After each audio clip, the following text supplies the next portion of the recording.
श्रीमद् भागवतम स्कंद प्रथम अध्याय दशम द्वारका के लिए भगवान कृष्ण का प्रस्ताव। श्लोक संख्या 27। शब्दार्थ अनुवाद एवं तात्पर्य श्री श्रीमद् एसी भक्तिवेदांत मिशन प्रभुपाद प्रदान। अहोमतास्वर्यशस्तिरस्करि कुशस्थले पुण्ययशस्करि भुवः पश्यन्ति नित्यं यदनुग्रहेषितं स्मितावलोकं स्वपतिं स्मयत् प्रजाः। शब्दार्थ अहो बता, यह कितना आश्चर्यजनक है। स्वह यशसः, स्वर्ग की महिमा, तिरस्करी, पराजित करने वाली, कुशस्थली, द्वारका, पुण्य, शुभ कर्म, यशस्करी, प्रसिद्ध, भुवः, पृथ्वीलोक, पश्यन्ति, देखते हैं, नित्यम, निरंतर, यद, जो, अनुग्रह ईशितम, वर देने के लिए, स्मित अवलोकम, मृदु मुस्कान भरी चितवन, स्वपतिम, जीवों के आत्मा को यानी कृष्ण को स्म करते थे। यद प्रजा, उस स्थान के निवासी। अनुवाद, निसंदेह यह कितना आश्चर्यजनक है कि द्वारका ने स्वर्ग के यश को पिछाड़कर पृथ्वी की प्रसिद्धि को बढ़ाया है। द्वारका के निवासी उनके प्रिय स्वरूप में समस्त जीवों के आत्मा कृष्ण का सदैव दर्शन करते हैं। भगवान उन पर दृष्टिपात करते हैं और अपनी मुस्कान भरी चितवन से उन्हें कृतार्थ करते हैं। तात्पर्य, स्वर्ग में इंद्र, चंद्र, वरुण तथा वायु जैसे देवता निवास करते हैं और पुण्यात्माएं वहां तभी पहुंचते हैं जब पृथ्वी पर वे अनेक पुण्य कर्म करते हैं। आधुनिक विज्ञानी स्वीकार करते हैं कि उच्च लोकों में काल की व्यवस्था पृथ्वी से भिन्न है। इस प्रकार प्रामाणिक शास्त्रों से यह पता चलता है कि वहां पर आयु 10,000 वर्ष है। पृथ्वी के 6 माह स्वर्ग के 1 दिन के बराबर होते हैं। इसी प्रकार भोग की सुविधाएं भी अधिक है और वहां के निवासियों की सुंदरता अतिशय है। पृथ्वी के सामान्य लोग स्वर्ग पहुंचने के लिए अत्यंत इच्छुक रहते हैं क्योंकि उन्होंने सुन रखा है कि पृथ्वी की अपेक्षा वहां जीव को अधिक सुविधाएं प्राप्त होती हैं। अब वे अंतरिक्ष यान द्वारा चंद्रमा पर पहुंचने का प्रयास कर रहे हैं। इन सब बातों पर विचार करते हुए पृथ्वी की अपेक्षा स्वर्ग अधिक प्रसिद्ध है, लेकिन द्वारका के कारण पृथ्वी की प्रसिद्धि ने स्वर्ग को पीछे छोड़ दिया है, क्योंकि वहां भगवान श्री कृष्ण ने राजा के रूप में राज्य किया। इस पृथ्वी के 3 स्थान वृंदावन, मथुरा तथा द्वारका ब्रह्मांड के प्रसिद्ध लोकों से कहीं अधिक महत्वपूर्ण है। ये तीनों स्थान इसलिए निरंतर पवित्र है क्योंकि जब भी भगवान अवतरित होते हैं तो वे विशेषकर इन्हीं 3 स्थानों में अपनी दिव्य लीलाओं का प्रदर्शन करते हैं। ये निरंतर भगवान के पवित्र स्थल हैं और आज भी भगवान के यहाँ दृष्टिगोचर न होने पर भी भक्तगण इन पवित्र स्थानों का लाभ उठाते हैं। भगवान सभी जीवों के आत्मा है और वे चाहते हैं कि सारे जीव अपने स्वरूप में रहकर उनके सानिध्य में दिव्य जीवन में भाग लेते रहें। उनका आकर्षक रूप तथा उनकी मधुर मुस्कान प्रत्येक के हृदय में घर करने वाली है और एक बार ऐसा हो जाने पर जीव भगवान के धाम में प्रवेश पा जाते हैं, जहां से कोई भी लौटता नहीं। इसकी पुष्टि भगवत गीता में हुई है। भले ही स्वर्ग के ग्रह भौतिक भोग की अच्छी सुविधाएं देने के लिए अत्यंत प्रसिद्ध क्यों न हो, लेकिन भगवत गीता 9वें अध्याय के 20 से और 21 श्लोक से हम जान पाते हैं कि जो ही संचित पुण्य क्षीण हो जाते हैं तो ही मनुष्य को पृथ्वी पर पुनः आना पड़ता है। द्वारका स्वर्ग लोक से इसलिए अधिक महत्वपूर्ण है क्योंकि जिस किसी को भी भगवान की स्मृति चितवन की प्राप्ति हुई है उसे इस सड़ी गली पृथ्वी पर फिर से नहीं आना पड़ता, जिसे भगवान ने भी दुख का स्थान बताया है। न केवल यह पृथ्वी अपितु ब्रह्मांड के सारे लोक दुख के स्थान हैं, क्योंकि ब्रह्मांड के किसी भी लोक में न तो शाश्वत जीवन है, न शाश्वत आनंद और न शाश्वत ज्ञान है। जो व्यक्ति भगवान की भक्ति में ईसा में लीन रहता है उसके लिए उपर्युक्त तीनों स्थानों द्वारका, मथुरा या वृंदावन में से किसी एक में रहने की संस्तुति की जाती है। क्योंकि इन तीनों स्थानों में भक्ति का प्रवर्धन होता है, अतएव जो लोग शास्त्रों की बताई विधि के नियमों का पालन करने के लिए वहां जाते हैं उन्हें वैसा ही फल मिलता है जैसा भगवान श्री कृष्ण के उपस्थित रहने पर मिलता था। उनका धाम तथा स्वयं वे भिन्न है और आज भी कोई शुद्ध भक्त किसी अन्य अनुभवी भक्त के निर्देशन में सारे फल प्राप्त कर सकता है। द्वारका का महिमा ये स्त्रियां गा रही है। द्वारका इस पृथ्वी पर प्रकट है और इस पृथ्वी से कहीं ज्यादा कई गुना सुख स्वर्ग लोक में है। हम शास्त्र से देख सकते हैं स्वर्ग में इंद्र, चंद्र, वरुण तथा वायु जैसे देवता निवास करते हैं। तो स्वर्ग भूर्भुवः स्वः, ये हम भूलोक में रहते हैं। भुवः यानी ये स्वर्ग और ये हमारी जो पृथ्वी है उसके बीच का अवकाश, और स्वर्ग उसके ऊपर स्वर्ग है। तो बहुत सारे स्वर्ग है, बहुत सारे ग्रह है स्वर्ग में। तो यहां लिखा है कि स्वर्ग में इंद्र, चंद्र, वरुण तथा वायु जैसे देवता निवास करते हैं। तो सोचिए जो देवता हमको पानी देते हैं, हवा देते हैं, हाँ, बारिश और अग्नि देते हैं, ये सब देवता कहाँ रहते हैं? स्वर्ग में रहते हैं। तो ये इतने शक्तिशाली देवता है तो हम शास्त्रों से भी जान सकते हैं और आचार्य ये सब वैदिक स्क्रिप्चर से हम जान सकते हैं कि स्वर्ग में कैसा है। स्वर्ग का इसमें वर्णन आता है श्रीमद् भागवतम में। स्वर्ग का ऐश्वर्य का वर्णन, बहुत बहुत अद्भुत ऐश्वर्य है स्वर्ग में। और हम यहाँ देखते हैं, सिंपल हम ये कर सकते हैं, हम सोच सकते हैं कि इस पृथ्वी पे एक हमारा देश, भारत देश के जो प्रधानमंत्री है उनका वैभव बहुत होता है, उनको बहुत उनको यश बहुत मिलता है, उनको मतलब उनका बहुत बड़ा सम्मान होता है। वो जब कहीं पे जाते हैं तो उनके आगे पीछे कितनी गाड़ियाँ रहती है और सब रास्ता खाली किया जाता है और उनको बहुत सुविधाएं मिलती है। तो इस मर्त्य जगत, इस पृथ्वी लोग जिससे प्रभुपाद कहते हैं कि बहुत तुच्छ है, इस पृथ्वी लोग के एक व्यक्ति को, एक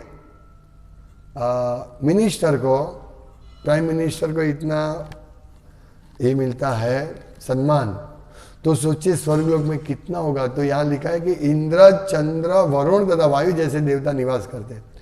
तो ये कितने, उनको कितना, ये स्वर्ग कितना बड़ा होगा, ये कितना बड़ा वैभवशाली होगा, जिसकी हम कल्पना सिद्ध कर सकते हैं। और शास्त्रों के आधार से हम जान सकते हैं कि स्वर्ग में कितना ऐश्वर्य है। इसीलिए प्रभुपाद कहते हैं कि पृथ्वी के लोग स्वर्ग में जाने के लिए उत्सुक होते हैं। कोई कोई बोलते हैं स्वर्ग जैसा सुंदर, यानी स्वर्ग की सुंदरता की हम कल्पना नहीं कर सकते, उतना सुंदर है उधर। उधर इतना भोग है और पूरा दिन भोग भुगतना है, पूरा दिन, सोचिए। लेकिन यहां लिखा है कि द्वारका का ऐश्वर्य स्वर्ग को भी परास्त करते थे। यहां लिखा है कि द्वारका ने स्वर्ग के यश को पिछाड़ कर पृथ्वी की प्रसिद्धि को बढ़ाया है। तो स्वर्ग में कितना जीवन है? देवताओं का 10,000 साल जीते हैं और एक साल अरे देवता का एक दिन हमारे 6 महीने के समान होता है, सोचिए। तो पूरा 24 घंटा देवता का 1 साल हुआ, और ऐसे 10,000 साल देवता लोक में जीवन है। तो कैसा होगा वहां? और वो भी ऐसा नहीं है कि वहां कोई तनाव नहीं है। हाँ, तनाव है, क्या है? ईर्ष्या। लेकिन उनका जो सुख है उसका हम कल्पना भी नहीं कर सकते, इतना सुख है। और उधर कोई काम नहीं है। यहाँ तो हम देखते हैं, यहाँ लोग इतना काम करते सुख प्राप्ति के लिए इस पृथ्वी पर, लेकिन सुख नहीं मिलता है। और मिलता है तो थोड़ा बहुत मिलता है सुख, और वो सुख भी कुछ नहीं है, तुच्छ सुख है, तुच्छ सुख है। वहाँ स्वर्ग में ऐसे पेड़ होते हैं बड़े बड़े, और वो पेड़ से जो फल मिलते हैं वो बहुत ही मधुर होते हैं, बहुत ही सुंदर होते हैं। यहाँ तो हम लोगों को एक मैंगो खाना है तो मैंगो का टेस्ट जो है, एक छोटा सा मैंगो मिलता है, उसका टेस्ट टेस्टी होता है। तो सोचिए कि उसमें स्वर्ग लोक में तो बड़ा बड़ा हाथी जैसे फल होते हैं। वर्णन है, जम्बू द्वीप का वर्णन है उसमें। तो इतना बड़ा पेड़ है कि वहां पे नदियां बहती है ये सब रसों की, कितना सुख होगा उधर। हम पृथ्वी लोक वाले दुर्भाग्य से इतना सुख नहीं है। एक मैंगो भी लेना है तो कितना हमको तकलीफ होती है, पैसा कितना कमाना पड़ता है। एक 2,000, 500, 1,000, 2,000 रुपये का मैंगो लेने के लिए हमको 10 दिन मेहनत करनी पड़ेगी, तब जाके हमको कुछ मिलेगा। तो सोचिए, इस पृथ्वी पे जो भी भोग है कुछ नहीं है स्वर्ग के, इसमें स्वर्ग के कंपैरिजन में। लेकिन स्वर्ग का भोग इतना अद्भुत है, फिर भी वो भोग को कृष्ण भगवान की नगरी द्वारका ने पछाड़ दिया। तो इसका मतलब क्या है? इसका मतलब हमें यह समझना है कि यदि हम भगवान कृष्ण की भक्ति करेंगे तो हम लोग भगवान की तरह ही हम सुख का आस्वादन कर सकेंगे। हालांकि हम भगवान की भक्ति सुख के लिए नहीं करते हैं, सिर्फ भगवान की प्रसन्नता के लिए करते हैं। लेकिन अगर हम भगवान की भक्ति तीव्रता से करेंगे तो हमें द्वारका जैसा सुख मिलेगा। द्वारका के निवासी उनके प्रिय स्वरूप में समस्त जीवों के आत्मा का सदैव दर्शन करते हैं। तो सोचिए वो कितने भाग्यशाली है द्वारकावासी कि वो सदैव पूरे ब्रह्मांड के नायक भगवान श्री कृष्ण का दर्शन करते हैं। सोचिए, ये हस्तिनापुर के लोग बता रहे हैं, और हस्तिनापुर में तो कभी कभी दर्शन होते हैं भगवान के, लेकिन उससे भी यश क्या है, यशस्वी है द्वारका और द्वारकावासी, कि वहाँ निरंतर भगवान ने सबसे ज्यादा समय द्वारका में बिताया था इस पृथ्वी पर। माना जाता है 80 साल भगवान के 125 साल के इस पृथ्वी पर निवास दरमियान उन्होंने 80 साल द्वारका में बिताए। कितने यशस्वी है द्वारकावासी, और उनका महिमा क्या है, द्वारकावासी का कितना सौभाग्य है कि भगवान उन पर दृष्टिपात करते हैं और हम अपनी मुस्कान भरी सुंदर मुस्कान से उन्हें कृतार्थ करते हैं। तो द्वारकावासी को क्या है, यही फल है, कृष्ण का दर्शन और कृष्ण का स्मित। यही द्वारकावासियों के लिए बहुत बड़ा ये लाभ है। स्वर्ग का जो महिमा है उसको पृथ्वी से तो बहुत महिमा बहुत अधिक है, लेकिन भगवद गीता में कहते क्षीणे पुण्य मर्त्य लोकम विशंति। स्वर्ग में हमारे पुण्य खत्म हो जाएगा, हमारा पैसा खत्म हो जाएगा, तो सीधे हम पृथ्वी पर आज गिरेंगे। बहुत मेहनत करके हम पैसा कमाते हैं, पुण्य कमाते हैं, कितना यज्ञ करना पड़ता है स्वर्ग में जाने के लिए, कोई साधारण बात नहीं है, कितना यज्ञ करना पड़ता है। लेकिन आजकल लोग स्वर्ग में यानी चंद्रलोक पर जाने के लिए अवकाशयान बनाते हैं लेकिन अवकाशयान से नहीं जा सकते हम हमारे सत्व गुण में स्थित होकर ही हम स्वर्ग में जा सकते हैं। सत्व गुण जिसमें ज्यादा होगा वो स्वर्ग में जा सकता है। दूसरे स्कंद में श्रील प्रभुपाद तात्पर्य बता रहे हैं। तो हमारे सत्व गुण बढ़ना चाहिए तो ही हम स्वर्ग में जा सकते हैं। लेकिन मूर्ख लोग प्रयास करते हैं अवकाशयान से स्वर्ग में जाने के लिए, चंद्र पर जाने के लिए। सब उत्सुक है, चंद्र पर जाएंगे, भोग भुगतेंगे, स्वर्ग में जाएंगे। तो बहुत स्वर्ग, चंद्रलोक से स्वर्ग की शुरुआत होती है।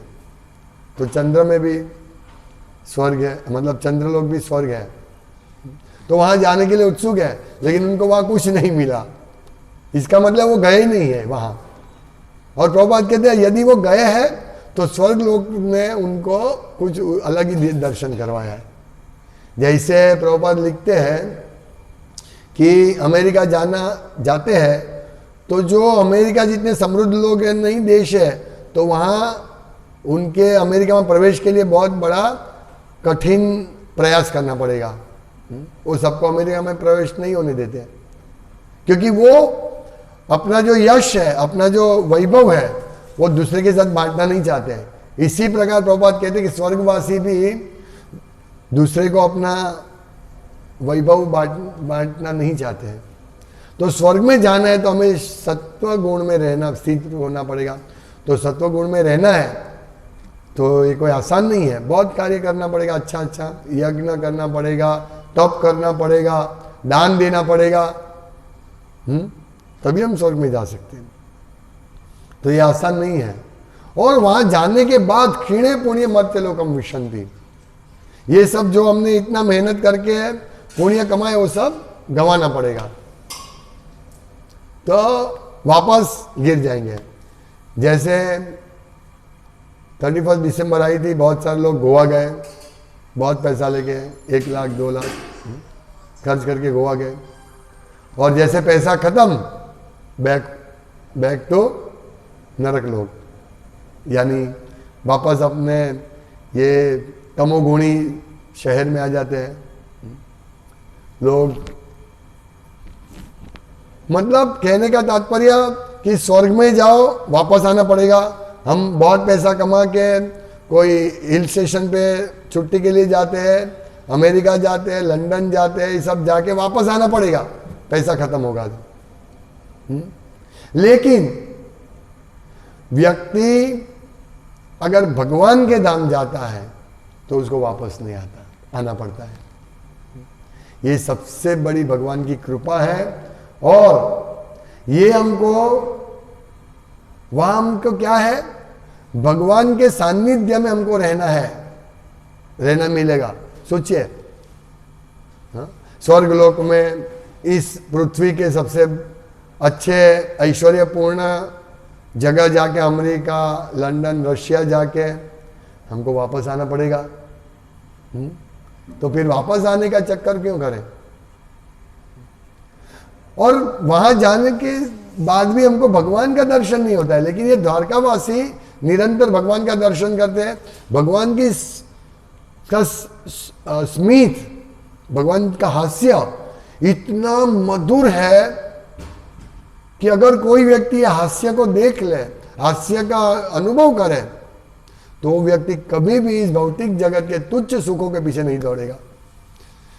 सोचिए, द्वारकावासी प्रतिदिन भगवान का दर्शन करते थे, तो हम भी चाहते हैं कि हम भी भगवान का दर्शन करें। तो ये द्वारकावासी का बड़ा सौभाग्य है। तो हम लोग किस प्रकार से है ये लोग प्राप्त करें, भगवत धाम कैसे प्राप्त करें, किस प्रकार से है भगवान का सतत सानिध्य प्राप्त करें? तो प्रभुपाद लिखते हैं कि ब्रह्मांड के किसी भी लोक में न तो शाश्वत जीवन है, न शाश्वत आनंद है, और न शाश्वत ज्ञान है, कहीं पे भी। सिर्फ पृथ्वी पर नहीं, कहीं पे नहीं है। लेकिन स्वर्ग लोक पे थोड़ा अच्छा सुख है पृथ्वी के कंपैरिजन में, पृथ्वी के संलग्न। जो व्यक्ति भगवान की भक्तिमय सेवा में लीन रहता, अभी हमारे लिए बहुत बड़ा चाबी भगवान का पूर्ण सान्निध्य प्राप्त करने का चाबी दे रहे प्रभुपाद। जो व्यक्ति भगवान की भक्तिमय सेवा में लीन रहता है उसके लिए उपर्युक्त तीनों स्थानों द्वारका, मथुरा, वृंदावन में से किसी एक में रहने की संस्तुति की जाती है। धामवास भक्ति में आगे प्रगति करने के लिए 5 अंग है, उसमें से एक अंग है धामवास। तो हमें धामवास करना चाहिए। हम लोग धाम में जाते हैं तो धाम में कैसे जाना चाहिए कि भगवान प्रभुपाद समझाते किस प्रकार से धाम में रहना चाहिए। भगवान उनका धाम तथा स्वयं अभिन्न है और आज भी कोई शुद्ध भक्त किसी अन्य अनुभवी भक्त के निर्देशन में सारे फल प्राप्त कर सकता है। यानी अगर व्यक्ति शुद्ध भक्त है तो भी उसको अनुभवी भक्त के मार्गदर्शन में रहकर धाम में रहना चाहिए। किस प्रकार से धाम में रहे, इसीलिए हम लोग धाम में जाते हैं तो प्रवचन सुनते हैं, भगवान के दर्शन करते हैं, इधर उधर खाने पीने का चिंता नहीं करते, सिर्फ कृष्ण प्रसाद खाते हैं। और धाम में अलग अलग जगह भगवान की लीला हुई है वहां दर्शन करने के लिए जाते हैं, कीर्तन करते हैं, जप करते हैं, मंगल आरती अटेंड करते हैं। तो इस प्रकार अनुभवी भक्तों के मार्गदर्शन में हमें धाम में जाना चाहिए और भगवान की सेवा करनी चाहिए, भगवान की भक्ति करनी चाहिए। तो प्रभुपाद कहते वही लाभ मिलेगा जो द्वारकावासी को मिल रहा है। जो भी भगवान के द्वारका लोक में है, आज भी है, लेकिन उस समय द्वारकावासियों को यही लाभ मिला था, अद्भुत लाभ मिला था। तो हम लोगों को भी ये लाभ मिल सकता है, लेकिन इसके लिए क्या करना चाहिए? अनुभवी भक्त के निर्देशन में भक्ति करना चाहिए, नहीं तो हमको लाभ नहीं मिलेगा। हम अपनी उपजाई हुई भक्ति से नहीं लाभ प्राप्त कर सकेंगे। कोई बोलेंगे, हम बोलते हैं कि भैया इस प्रकार से भक्ति करो, ऐसे माला मत करो, नहीं, हम सब जानते हैं, ऐसे नहीं। प्रॉपर मार्गदर्शन में होकर भक्ति करनी पड़ेगी। आप मंगला आरती आइए ना, नहीं उठ नहीं सकता हूं, ये नहीं चलेगा। प्रभुपाद क्या कहते हैं? प्रभुपाद की बहुत सारी इंस्ट्रक्शंस, सूचनाएं में महत्वपूर्ण इंस्ट्रक्शन ये है, मंगला आरती आओ, वे जल्दी उठो, राइज अर्ली, अटेंड मंगला आरती, श्रीमद् भागवतम कक्षा सुनो, प्रसाद खाओ। ये सबसे, ये अनुभवी भक्त है प्रभुपाद। यहां क्या लिखा है? अनुभवी भक्त के निर्देशन में सारे फल प्राप्त कर सकते हैं। तो फल क्या है? भगवान का संग प्राप्त करना। लेकिन अनुभवी भक्त, लेकिन हम इसको अनुभवी भक्त का मार्गदर्शन नहीं लेंगे। जैसे भक्त कहते हैं सुबह जल्दी उठो, मंगला आरती अटेंड करो, और अगर हम नहीं कर पाएंगे तो हम भगवान के सानिध्य में नहीं आ पाएंगे, भगवान का दर्शन नहीं कर पाएंगे, भगवान का संग द्वारकावासियों की तरह नहीं कर पाएंगे। तो यदि हमें भगवान को हमारे साथ हर रोज नित्य दर्शन करने हैं, साक्षात भगवान के दर्शन करने हैं। हालांकि भक्त लोग नित्य दर्शन कर रहे हैं, अभ्यास कर रहे हैं।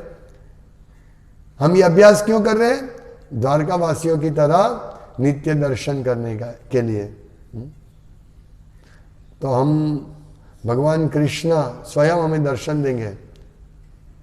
तो ये दर्शन करने के लिए हमें शुद्ध भक्ति मार्गदर्शन के अनुसार चलना है, शुद्ध भक्ति का अनुशीलन करना है, सब कुछ छोड़कर, सब अधर्म को छोड़कर भगवान कृष्ण के शरण में आश्रय लेना है।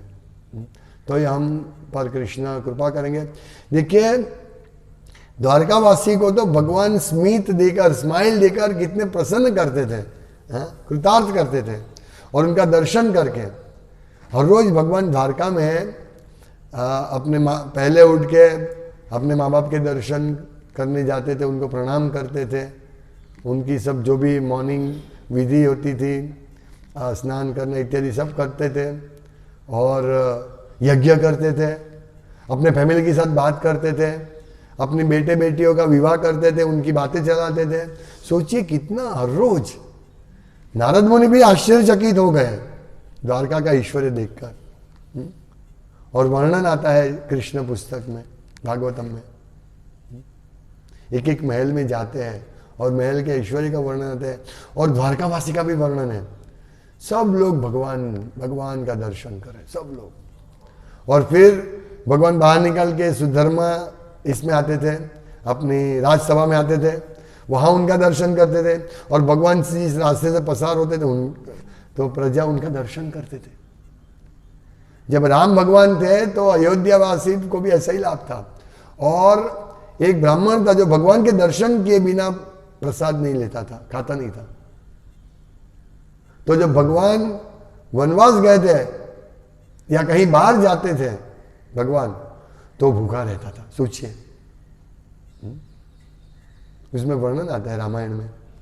फिर भगवान रामचंद्र उनको अपना विग्रह देते हैं, बोला आप इनका दर्शन करो और इनको मेरे से अभिन्न समझ के इसकी पूजा करो। तो ऐसा सब भगवान की लीला है। तो हमें भी भगवान ने, हम भी भगवान के प्रसाद के अलावा कुछ नहीं ग्रहण करते हैं, इसीलिए भगवान यहाँ प्रकट हो गए। चलो मैं साक्षात यहाँ प्रकट हूँ, आओ मेरी सेवा करो, मुझे भोग अर्पण करो। तो इस प्रकार भगवान हमको फैसिलिटी देते हैं और हमारे पर कृपा करते हैं। तो भगवान का सुंदर स्मित है, दर्शन करना चाहिए प्रतिदिन, है ना। ये सब भागवतम में, कृष्ण बुक में भगवान की सुंदर लीलाओं का वर्णन है। उनका दर्शन करके हम सब लोग भगवान का सानिध्य प्राप्त कर सकते हैं। तो अभ्यास करना है, लेकिन महत्वपूर्ण क्या है? मंगल आरती।